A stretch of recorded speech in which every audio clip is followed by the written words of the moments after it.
I sure hope there weren't any mistakes in that episode, but we'll find out when my mom, Mrs. Monica, comes in and tells us what was wrong. Hi, Monty. Happy birthday. Oh, thank you. It's your birthday today. It's a birthday miracle today. Oh, because you've been you're okay. First of all, we're not together. You're in Mexico City. I'm in Mexico City, and I just want to start by saying, what a place. Everyone should come. It's incredible. This is a very, very special place. Ooh. I've never been. So, yes, we were having the very best trip, and I'll tell you some of the details. But then Lincoln, 3 or 4 days ago, she started throwing up, and it was really rough. And she got really kind of scary sick. Yeah. I was like, do we need, what? You know, you're trying to figure out, like, when did you go to the hospital? Yeah, was what it getting point? Worse? Yeah. Yeah, so that was really rough. And that was going on. She had been completely lifeless and zero energy for like 48 hours. And then New Year's Eve was fine. And then New Year's morning at around 9 a.m, I was like, oh, I got something sneaky going on, but I wasn't panicked. And then I'm going to spare you the details, but then I went to the bathroom, and then I had, really just the most violent throwing up I've ever had. And so that went on for 8 hours. Ugh. And I was certain I gave myself a hernia, but the throwing up and the other stuff I won't mention, duty stuff, sure. Was truly nothing compared to the laying in bed, shivering like crazy, all of my muscles cramped. Kicking opiates, motorcycle accidents, this was the single worst I've ever felt in my whole life. For 8 hours. I was like, and I had it in my head, like, oh my God, if this is for 48 hours, or Lincoln at that point was on 50, I was like, I don't think I could make it. Like, why doesn't my body just stop letting me experience this? Because it's way too much. Yeah. And it was just torture. And then Kristen brought me a Zofran and an Aleve about 8 hours into it. I took that. I was able to sleep. I slept for 4 hours. And then I woke up last night around, 8 p.m. And I was like, I was okay. It kind of passed. Wow. And then Linky was starting to come out of it too. So everyone else did fun stuff. And she and I just hung out, went to the hot tub to soak our achy bodies. That was fine. We did about 10 minutes. That was our big adventure. And then we laid in bed and watched Little Women, the Greta Gerwig one. That's a great movie. Have you seen that? Yeah. Okay. This trip for me has been a total revelation about Greta Gerwig. I knew Barbie, but I hadn't seen Lady Bird. Oh, what a movie. It's such a good movie. What a movie. Do you know I didn't see it because I thought it was a period piece? Like the cover and the title, I for some reason thought it was a period piece, not a high school coming of age movie. Yeah, but then Little Woman is a period piece. But now I just love Greta. I would watch, name your worst. I'd watch a horror film that she made at this point. So now I became obsessed with Greta Gerwig. And then last time I was like, let's watch Little Women. Well, that's an incredible, perfect movie too. It is. She's so good. Then I did research on her, Monica, like I was going to interview her. Oh, I did like an hour of research on Greta Gerwig just for my own edification and fun. I had no idea she was like a hugely successful actor before she was our best director. And I didn't know she was married to Noah Baumbach. Yeah, they've done stuff together. You know all this stuff. I didn't know any of this. I know it all. You are a know-it-all. So anyways, all to say, I woke up this morning and I actually feel really fantastic. Oh, I'm so happy to hear it. I was very scared for all of you guys. And we came up with a plan B in case I figured there's no way. There was no way yesterday at 7 p.m. But then I heard you had an idea that I almost felt like I wanted to stay sick, so you would have to do it.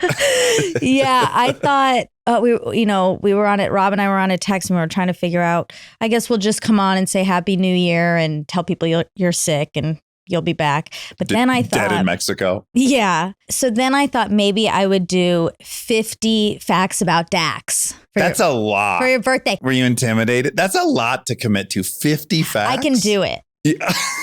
I can do it. I know I can do it. But so maybe I'll save that for another day. That was a very thoughtful idea. It's 50. How do you feel? Yesterday, I was like, oh, wow, I'm not going to make it. Oh, my God. Yeah. Yesterday, I was like, oh, my God, I'm going to not make it. I thought for sure I was going to outlive my dad for so long. And I was like, oh, no, we're going to come in 13 years before. Oh, no. Apart from health, how are you feeling about your second half of a century that I'm entering? Yeah. I think I'm mostly thinking about the thing that's tripping me out is like, okay, wow, I'm a half of 100 years old. I just watched Little Women. That was only set 150 years ago. Right. That seems like a million years ago. Yes. In fact, we were watching the movie and there's these beautiful mansions in the movie. And I said to Lincoln, you realize none of those mansions have toilets inside? Like as fancy as this looks and as how much you'd want to live there, all these people in their fancy dresses are going across the yard to shit in a wooden box. Yeah. And they aren't brushing teeth. Nothing is good. It looks pretty. But so then when I think, well, that's not terribly long ago, 2 more of my lives ago. Yeah. It starts to put time in a weird, or it's like all these things that feel so far away, they're not that far away. And then of course I think, well, life's really short. Yeah. But mostly I'm happy and I feel good. And I'm very excited to see you because I haven't seen you in a long time. I think we should rewind all the way to your Christmas at home. Okay. I went home for Christmas. To Duluth, Georgia. You know, that's also a weird thing. This was sort of the first trip. I didn't refer to it as going home. Oh, what did you refer to it as? Like I'm going to Georgia to visit my family. Oh, I don't know about that. I mean, home is where the heart is, but also I think like we've talked about this before, but every time I land here in LA, yeah, I'm home here. You're an LA boy. Yeah, I'm a cookie boy and an LA boy.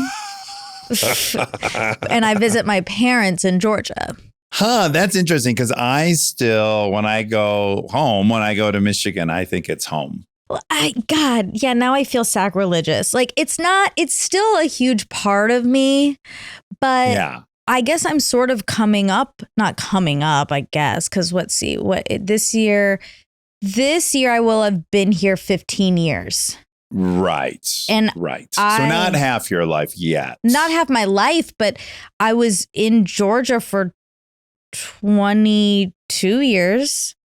So, I mean, I'm about like in 7 years, I'm going to have reached the same point. Yes.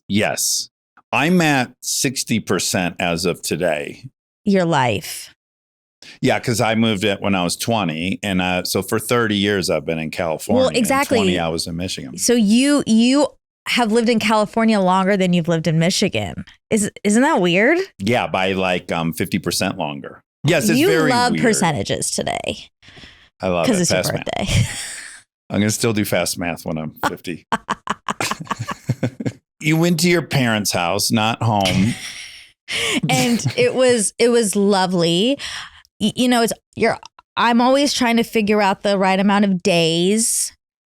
Yeah. Where I am enjoying myself. It's relaxing. I'm getting time in with the family, with friends, but I don't overstay into the point where I become cranky, cwanky. And I did pretty good.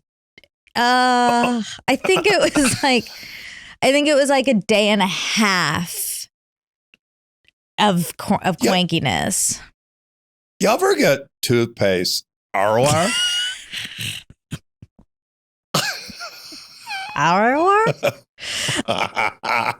So, wait, at the last day and a half or the first day and a half? No, or a the day and a half in the first middle? days are great. Like that's the thing, okay. And then I feel so good, and everyone's so happy, and it feels like, oh, I could like live here again, probably in this house. And then 5 days is. I'm starting to call it my parents' house. You know, things are changing. Yeah, because my mom got me this necklace from my gift guide. It's a shark. Oh, you probably can't. Well, that worked out absolutely perfectly because I bought you the same necklace and it got lost. Yes. And so you got me a different one. When I reordered, I changed my mind on the reorder. I mean, truly, that's a blessing from above because you would have 2 shark necklaces. What? You don't need that. Yeah, I would have to return one, and then that would be a really crisis of conscience. Whose you return? Yes. Well, you got to return mine. And have Nerming deserves to. I know, but I send her links, so it's not like she came up with. Although in some ways, you just got it off the gift guide too. That's right. I mean, you also, in a subversive way, told me what to get you as well. Yeah, that's true. But anyway, I got the shark. I love it, and I was wearing it, and my mom said, she was like, "Oh, it looks so nice. Why'd you pick a shark?" And I said, "Oh, because I'm a shark. I'm a shark. When it comes down to it, and I said in business." And she said, "With your parents too, sometimes." Oh, oh wow. And then I just looked at her like this, like a shark. Yeah.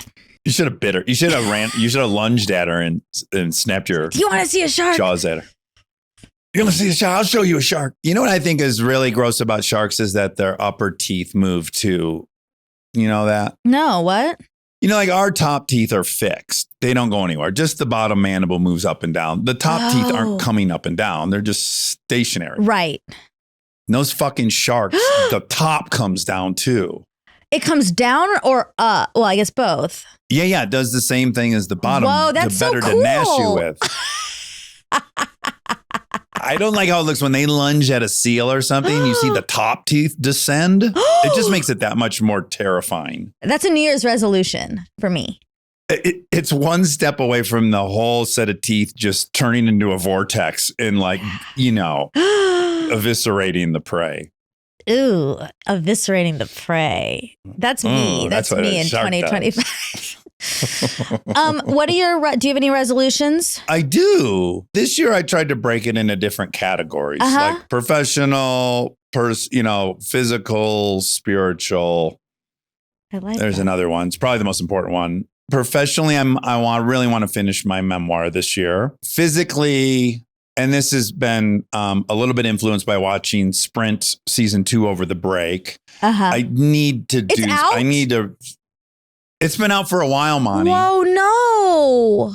It's so good. And yeah, I didn't know that either, but Molly had already seen it. Oh, wow. Yeah.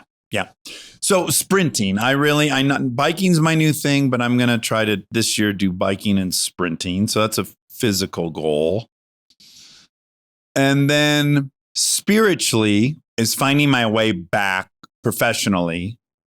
This is spiritual professional. Yeah. To focus on what I love about work and not the outcome, I guess. I to really, really hunker back down into that. Yeah, I like that. Yeah. What are your resolutions? I also have sort of different buckets, but I also have very tangible ones. I think tangible ones are the ones that are best, like they're the highest level of succeeding.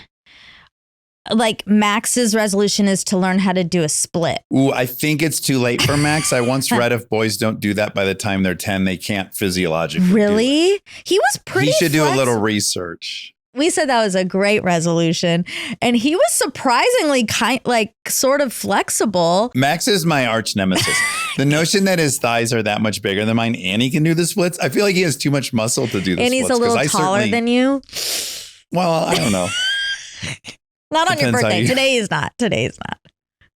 Depends how you quantify it, I guess. I mean, if you use inches, yeah, sure, he's taller. Sure. Oh, I forgot to.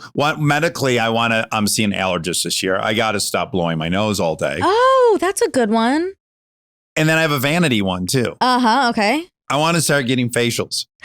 That's a great one.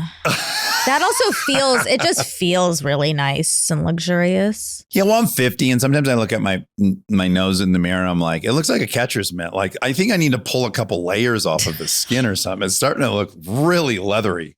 It's not, but you could do a light peel. Yeah, a couple times a week maybe to get down to that. Oh, God, this fresh, is that youthful skin underneath. You just have bright red, like your muscle shows. I keep fluctuating. I keep going like half the time, probably even more than half the time. About 80% of the time I go like, yeah, let's get this face all leathery and fucked up. There's something charming about that in an older man. And then one day I look at my face and I go, baloney, I can get facials. I live in a city with a lot of good facialists. I should make my skin look rosy and youthful. It's such a good encapsulation of you in general. You're like, I'm this masculine Midwestern guy and I'm leathery, but really you're not. I'm vain and I live in Hollywood and I'm an actress. Yeah. Who are we kidding?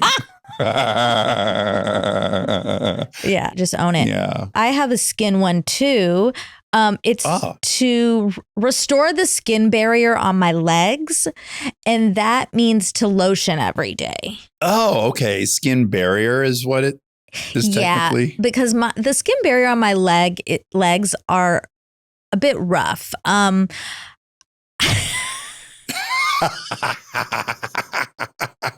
Listen, this is working perfectly with my New Year's resolution because we haven't recorded in like 8 days and I'm having as much fun right now as I have on a roller coaster. Again, it's just like the first 5 days, it feels so freeing. It's like, oh, I don't have to think about that.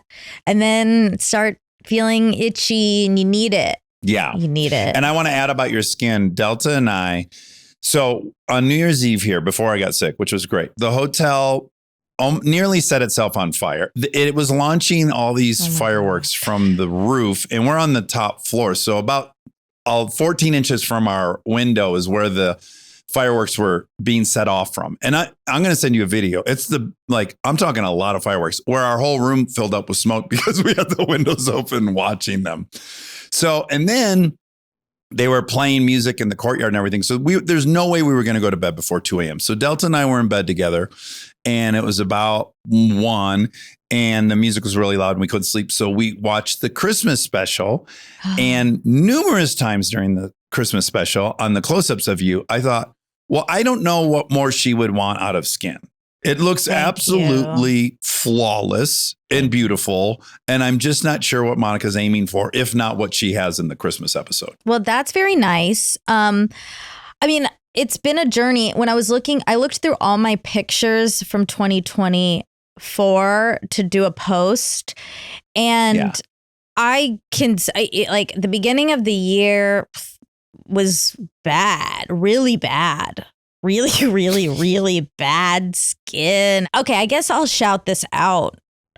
So people know about my witch, but I feel guilty, but I gotta be honest. I have a new person and she's not a witch. She's a real woman.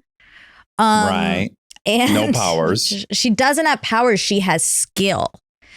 Right. Yeah. The place is called Corrective Skincare. But is it all the way on the west side? Santa Monica. Exactly. See, this is where I go to the 80%. Let's just stay leathery. Because I know. I'm like, I want whatever you got going because it's certainly working. I know, but you don't have you don't have adult acne. I hate that phrase.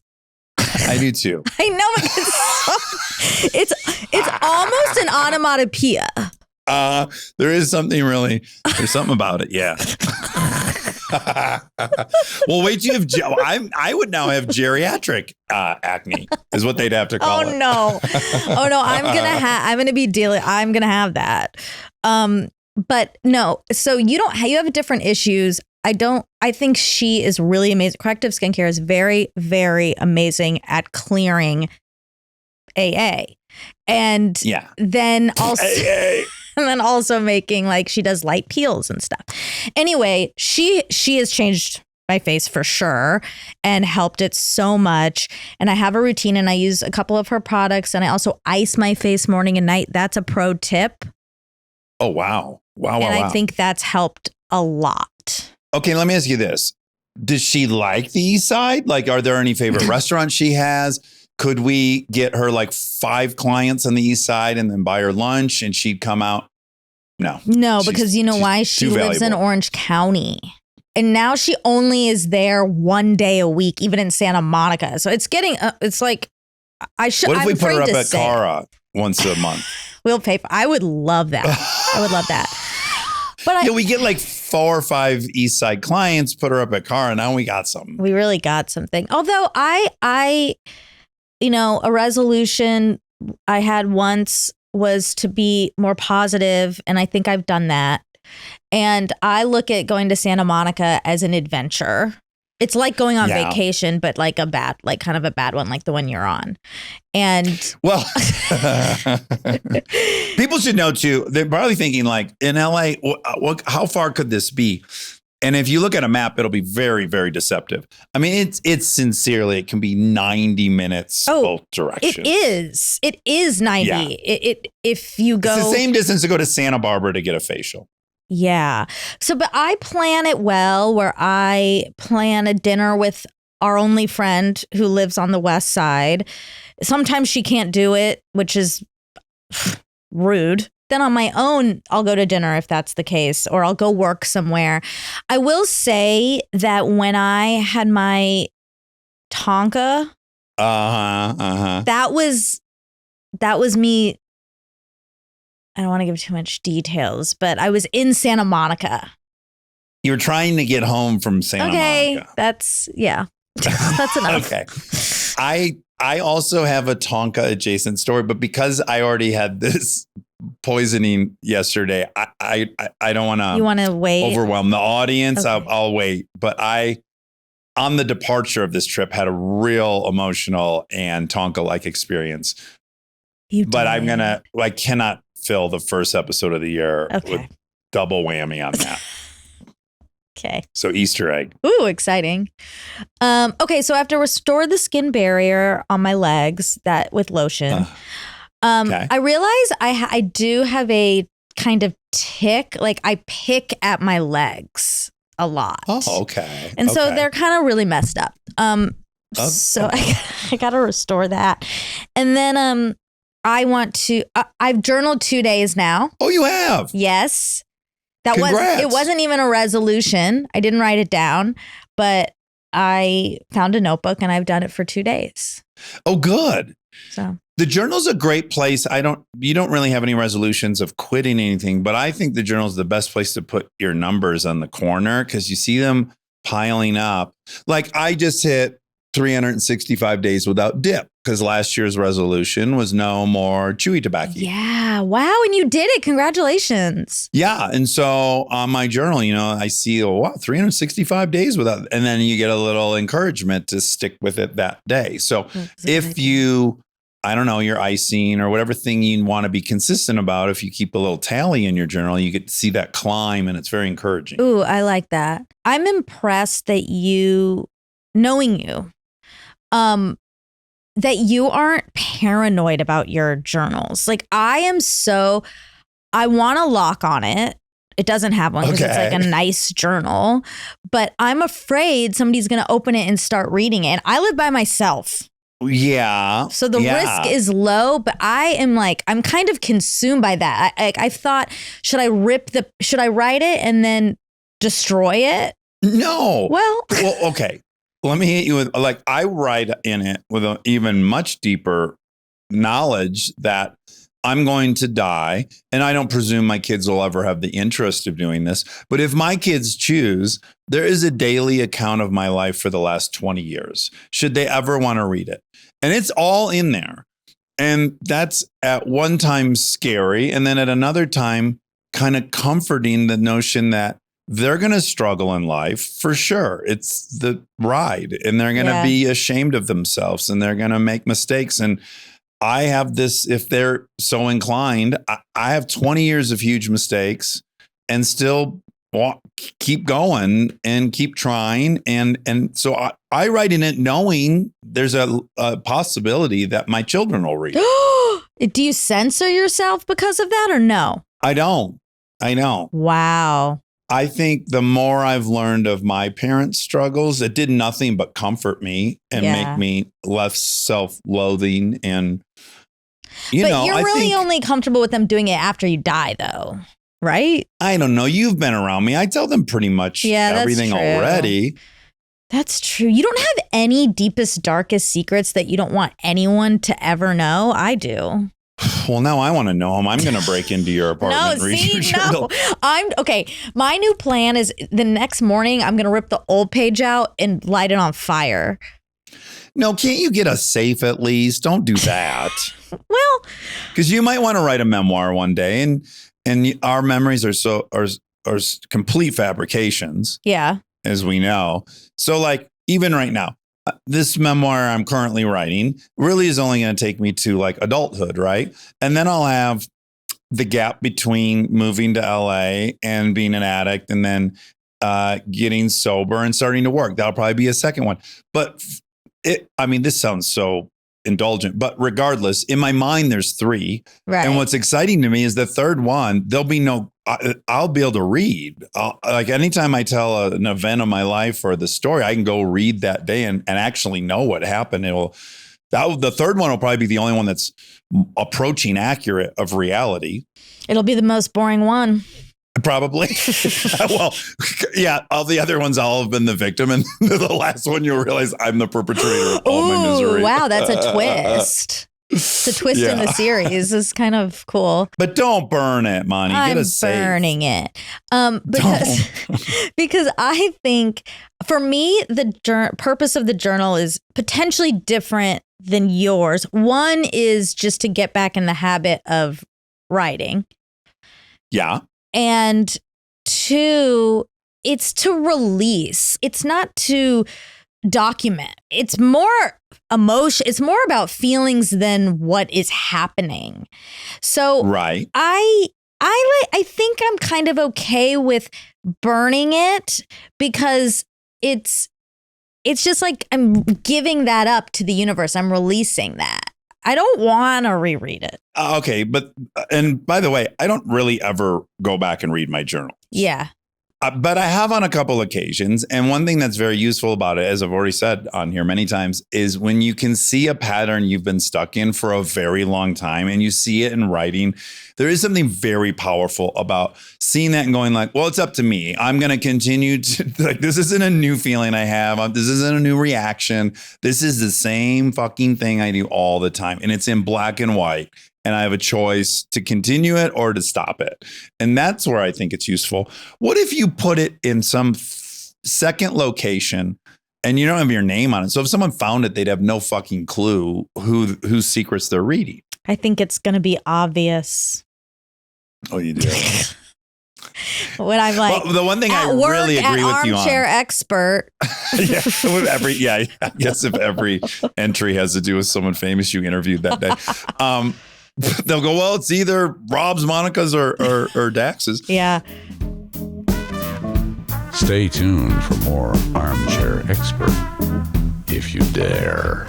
We are supported by Allstate. Allstate partnered with Armchair Expert to be the presenting sponsor of this episode, so thank you, Allstate. Some people just know they could save hundreds on car insurance by checking Allstate first. Like, to check if you have a full tank of gas before you go out on a road trip. You just know that. Yes, or to check yourself in the mirror to make sure there's nothing in your teeth first before you start recording a video ad. Oh, gosh, yeah. Do I have anything in my teeth? No, you're good. You're good. Okay. Like, you have to check your breath before you have a first kiss. Sure, cup and blow and sniff.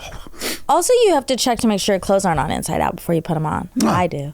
Or upside down. Check to see if there's some paste on your brush before you start brushing your teeth. Just simple things. Yeah, checking first is smart. So check Allstate first for a quote that could save you hundreds. You're in good hands with Allstate. This content is intended for audiences in the U.S. only. Savings vary. Terms apply. Allstate Fire and Casualty Insurance Company and affiliates, Northbrook, Illinois.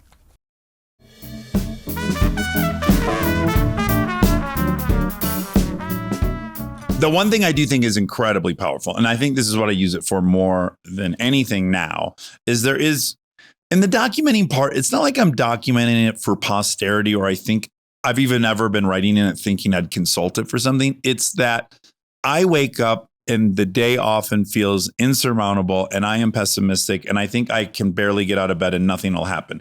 But the act of having to say everything that happened yesterday, I see, oh no, yesterday you felt that way. And look, all these things you did. Yeah. The more important thing that's happening now is like, I wake up with a rumination and I'm committed to putting down the rumination. And once I get it in writing, the absurdity of it generally cuts it in half or even more sometimes.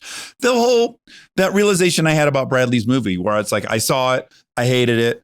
I got to interview him that day. I don't know what I'm going to say. I'm now writing about that. In the writing of it, I realized, I hate it because this movie's about me. Yeah. Or the part of me I hate the most. And then what clarity that gives me. And then I end up loving it. So yeah. Yeah. I'm probably just going to burn it, but Okay. I think it's good. I think it's more like making the bed, which I don't do. But now I kind of see the value.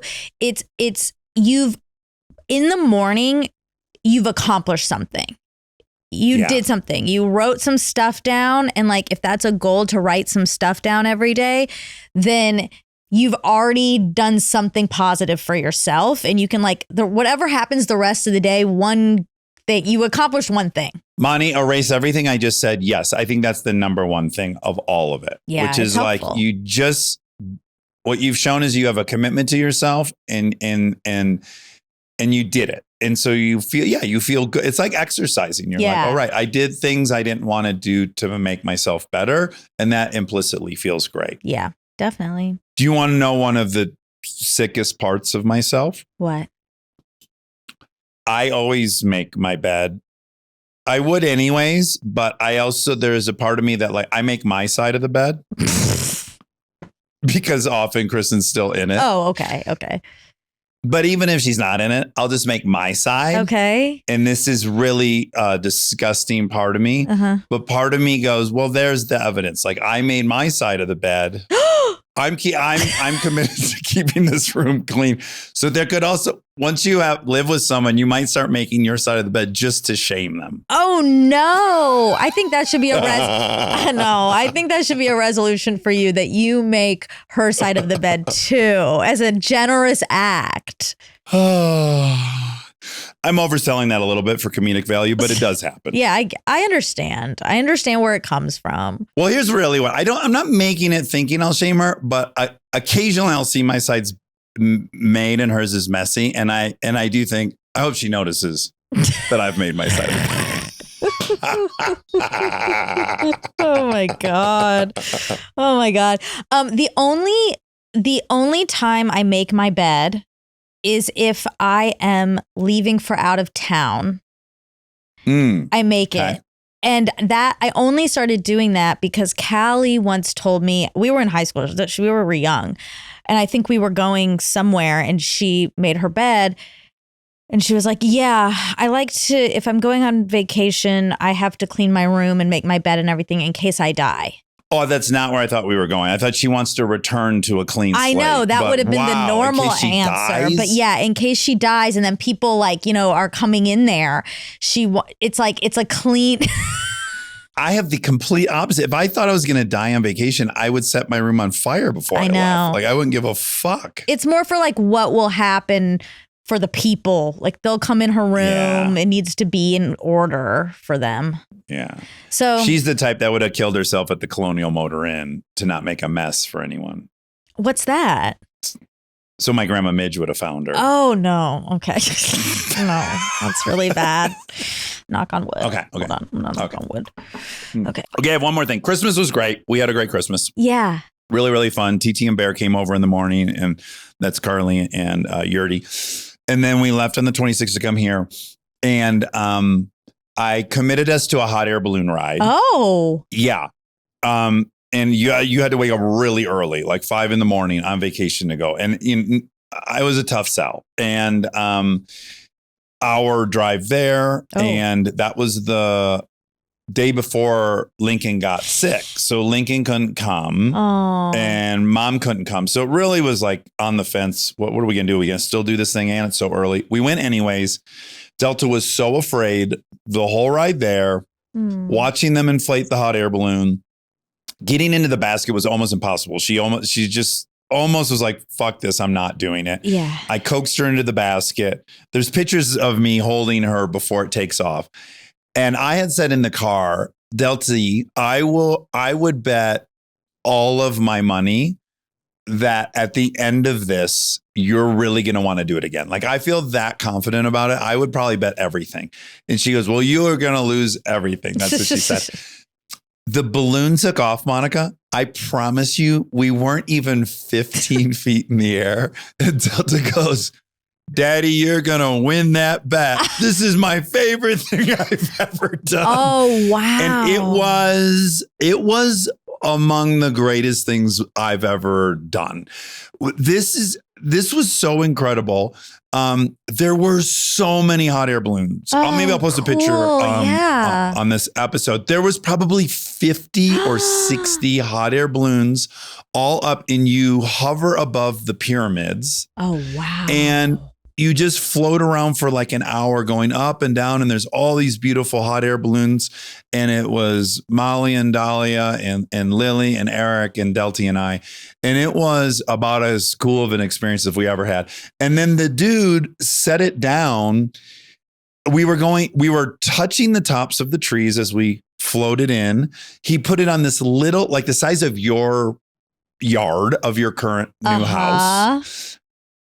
Over power lines, like a foot over it, brings it down and landed it on the fucking trailer of the truck where it gets transported in. Wow. It was this guy was such a Top Gun. Oh my goodness.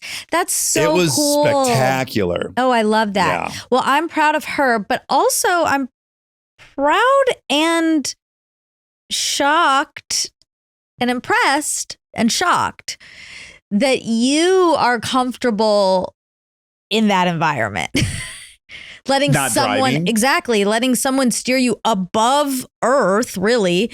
And so that's good. This guy was great. And you should know, all I did about half of the time I watched him operate it in preparation if he passed out. Okay. So you were aware.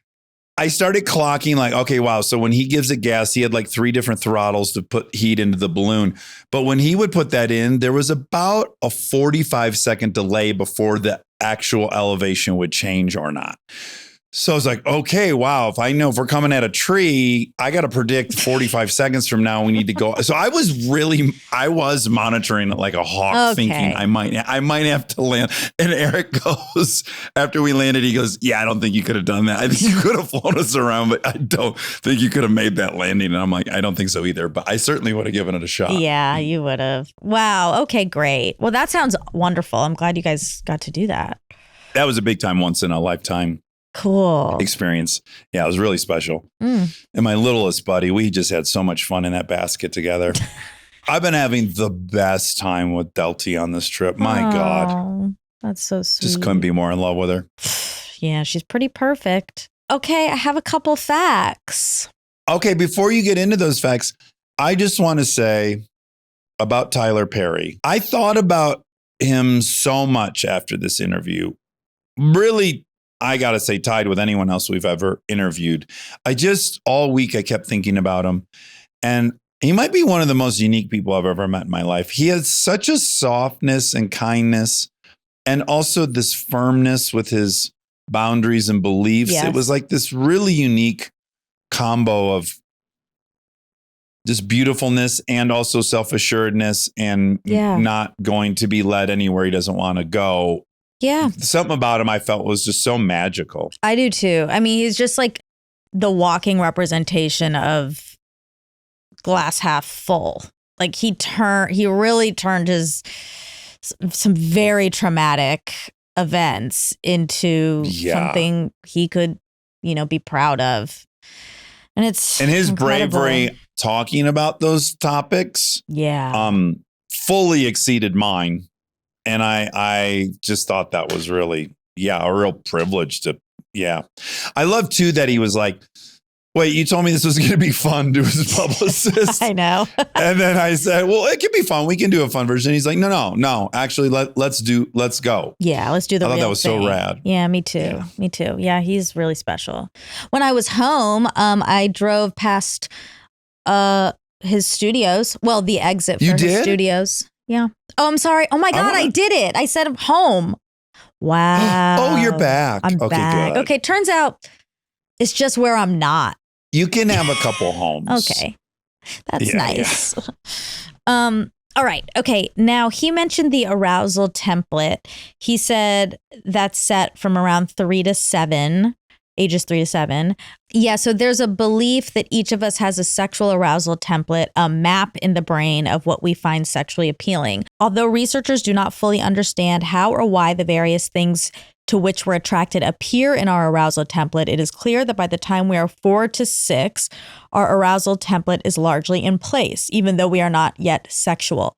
It is also clear that as we age, elements can be added to our sexual arousal template, but not eliminated. You can just throw in more kinks, I guess. I guess so. Yeah. But it makes sense. It's like why one person is interested in one thing and others are not. Yeah, I had a little realization on this, or not a realization. I launched a new theory on this trip. I was listening to Nate Silver's most recent book, and he was, in a very respectful and smart way, he was poking holes in effective altruism. Oh, our good boy McCaskill, who we had on. We like him. And utilitarianism. He had a couple of really good pushbacks for all of it.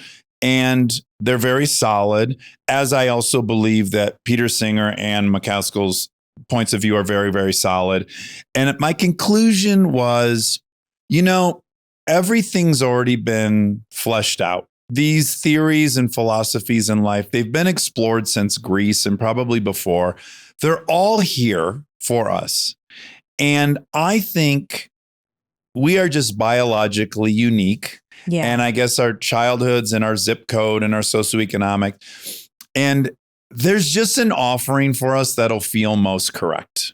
I don't think any of them are necessarily superior. I just think there's a lot of really good fleshed out ones, and you'll just be pulled to one. Yeah. And the notion that yours is the one or someone else's is the one isn't really it. There's just these offerings, and you have some predisposition and some bias, and certain ones will just appeal to you more than others. And I think you're just born that way, that you'll be drawn to these certain ones. Does that make sense? Yeah, it does. I don't know if you're biologically like drawn so much as what you're exposed to kind of becomes your default. We're all trying to be as safe and happy as we can be. So whatever is giving us individually that feeling, we're going to chase. And yeah, that's not the same thing for everyone.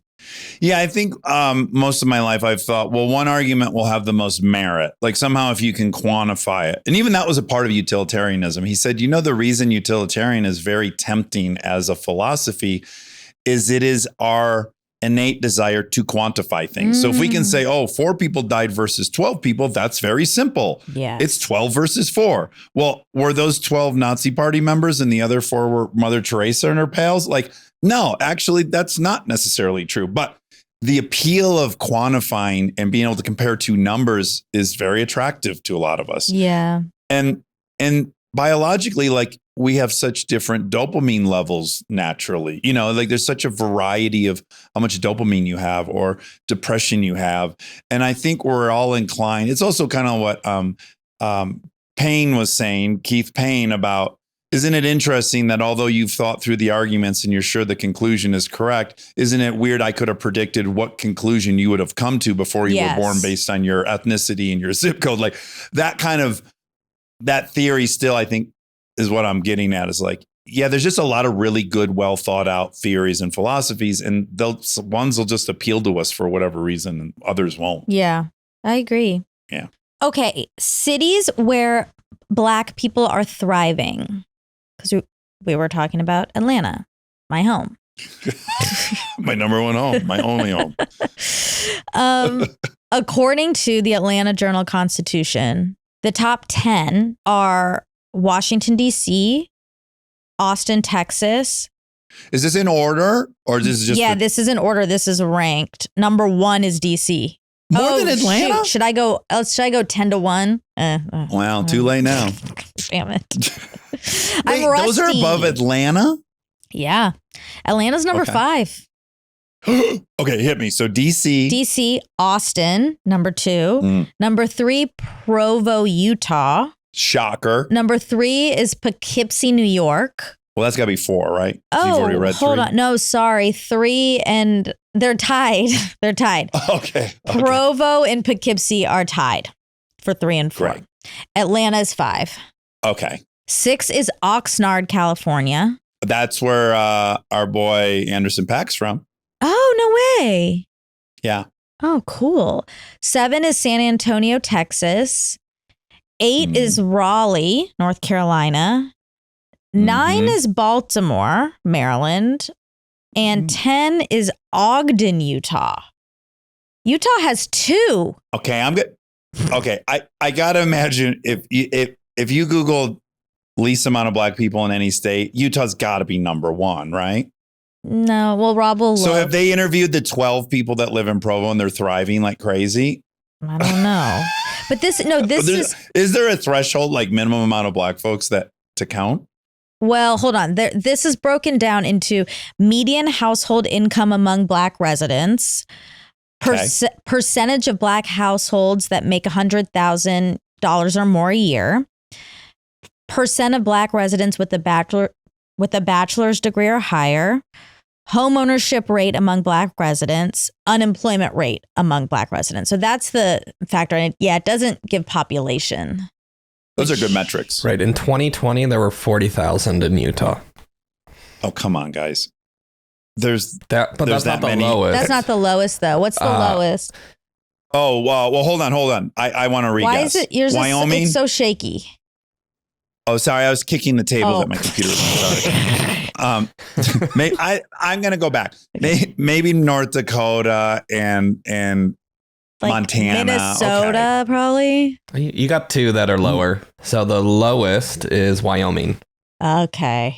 And then Montana, Vermont, Idaho, South Dakota, New Hampshire, Alaska, Hawaii, Maine, North Dakota, Utah. It's 11th. Okay, so I'm kind of wrong on that. But 40,000 in the whole state, that's not. Yeah, that's not a lot. Wyoming is 5,200. Wow. Well, it also, this Atlanta Journal-Constitution is really a newspaper because there's also this really cool map. I'm impressed and I'm proud of my home. Okay. Yeah. Now, what's the Chitlin Circuit rebrand name? You were like, it's rebranded to something. And you're right. Urban Theater Circuit. Sure. He didn't like that. Good for him. Yeah. I'm not allowed to have that opinion, but I agree with him. Yeah.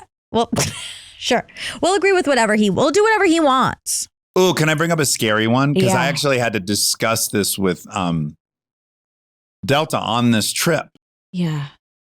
She was sitting on this swinging net chair in a park. And she and Dahlia were both trying to get on it at the same time. And it was clear to me that the only way they were going to be able to do that is if they both sat crisscross applesauce. Mm-hmm. And I accidentally said Indian style. Sure. And then Del T said, "What's Indian style?" And I go, "Oh, you know what? I'm sorry. I shouldn't have said that. That's what we used to call crisscross applesauce." And then she said, "Oh, okay. Why is it bad?" And I said, Delta, this is one of the few that I'm not quite sure because obviously people saw Indians meditating, sitting that way, and they called sitting that way Indian style. And it's not derogatory in any way.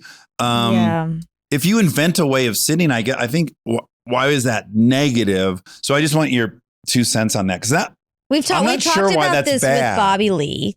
So go back in the archives and Dax, go back in the archives and listen to that episode. Even if it's just for a minute? Yeah, because I think I actually cut a lot of the crisscross applesauce talk out, which I'll probably have to do again right now. No, I won't. I understand the conundrum because I agree with you. There's nothing inherently negative about sitting that way.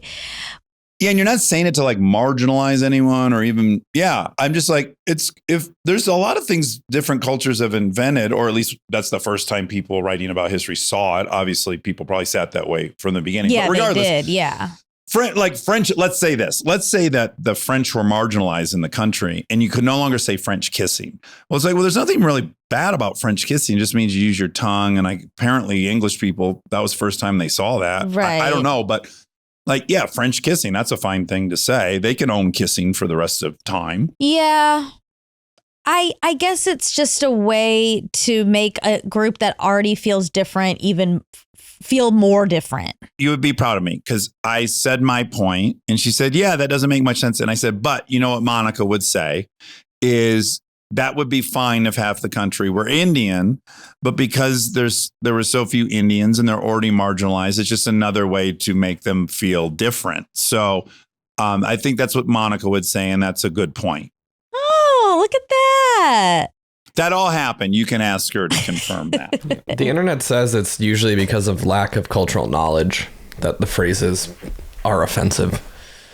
But that one specifically or just in general? That's under this one, yeah. Oh. Well, also because I actually do think if you were really meditating correctly, I'm not sure if that's how you sit.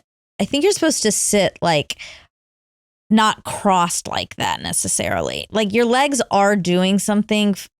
Crossed, but not applesauce. Yeah, they're crossed, but they're not crisp. I guess I'm gently asking if that might be an overcorrection, just that one. Sure. I mean, I think there are overcorrections all over the place. For me, it's just, why would you do anything that might make someone feel a little bit awkward or like they are standing out in a way they don't really want to when there's another option? That's really relevant. But yeah, if American Indians feel bad when they hear that, then yeah, of course, forget it. And they might also not. Like I don't. Well, look, I don't now, but I bet when I was like 7 and we were in class and the teacher said, everyone sit down Indian style. I'm sure I wasn't like, oh, that's really rude and they don't understand the culture. What if they all just looked at you to see how you were sitting and they thought everyone was supposed to copy how you were sitting? That's the actual thing underneath. Feeling. Yeah, that's the feeling is, oh, they're talking about my thing that I somehow have to own, but I don't even know what this is either. Yeah. So. Yeah. Now, House of Pain episodes. So there was 254, but then they revamped it in 2020, and now there's 362 episodes. Which is just wild. That's about twice as many as Cheers. Absolutely wild. And that's it. That's everything. Mm-hmm. Well, I'm telling you, this has made me so excited to come home and resume working. Me too. On my favorite job I've ever had. I know. We're so lucky. And we're so appreciative to all the armchairs who've stuck with us and are going to continue to stick with us this year, we hope. We're going to bring a lot of fun to the table this year. We didn't tell people, which I regret, but we did a bingo. We have another day of bingo. It's tomorrow, but by this time it'll pass. But we did a fun game on Instagram that was a scavenger hunt bingo. And we're going to do more fun things like that this year and more like community building. How does it work, the bingo scavenger hunt? You have to find the timestamp of 3, like a bingo card, basically. Like, hold on. Okay. I'll pull one up. Yeah, there's a 3x3 bingo card and you've got to make a row. But it's like for experts, which guest did Dax appoint himself as part of the guest personal security team? So you like have the answer and the timestamp. Oh, so you would go back to Bill Gates and figure out when that was said? Exactly. Oh, I like it. That's a fun game. They're so fun. We have a new member of our team that put this together, right? Yes, she designed it. Her name is Sophia. She is interning for us, and she was recommended. She's a prodigy. She is. She was recommended to us by Adam Grant, and she's at Wharton, and we don't really deserve her, but we're going to take her. That's right. We both read the letter she sent us and we were intimidated by her intelligence and her overqualification. And we thought, well, there's no way she should be an intern for us. We should be an intern for her. Yes. But here we are. Here we are. And I've put her on some fun tasks and I think we're going to have a lot of fun this year. Yeah. So welcome to her. All right. Well, I love you. Love you. I'll see you in 36 hours. Yay. Yay. Bye. Bye.